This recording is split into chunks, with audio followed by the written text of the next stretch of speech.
সকাল 6টার সময় আমার ওখানে গাড়ির জন্য আসে। আমি 6টার সময় বাড়ি থেকে বের হয়ে যাই, দেখি ছেলেটা মুখ কাটা অবস্থায় দাঁড়িয়ে আছে, ওনার বউ বিছানায় পড়ে আছে। পরে আমি শুনলাম যে এই ঘটনা। তারপরে আমি ছেলেটাকে নিয়ে হাসপাতালে আসি। এখানে আসে, এখানকার ডাক্তার দেখিয়ে আনে, বলে যে না, এনাকে রংপুর নিয়ে যেতে হবে। পরে আমি ওনাকে অ্যাম্বুলেন্স ম্যানেজ করে রংপুরে পাঠাই। এতটুকুই। ভোরবেলায় তখন উঠছি, এরি খাইছি। খাওয়ার পর যখন সুমাইয়া আমাদের এখানে আসছিল, নামাজ পড়ছি, নামাজ পড়ি ঘুমাইছিলাম। ঘুমিয়ে হানা ভাইয়া তখন ডাক দিল, তখন মামা করে ডাকে, মা কয়ে কে, তখন আব্বা কবে তা ভাইয়া ডাক দিছিল। তখন উঠে না গেল, দেখানোর পর দেখলো যে ভাইয়া ওর বউকে নিয়ে আসে।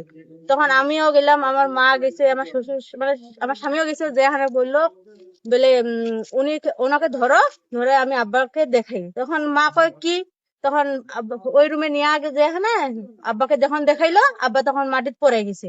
আমার ভাই এখন রংপুরে আছে, আমি এটার বিচার চাই।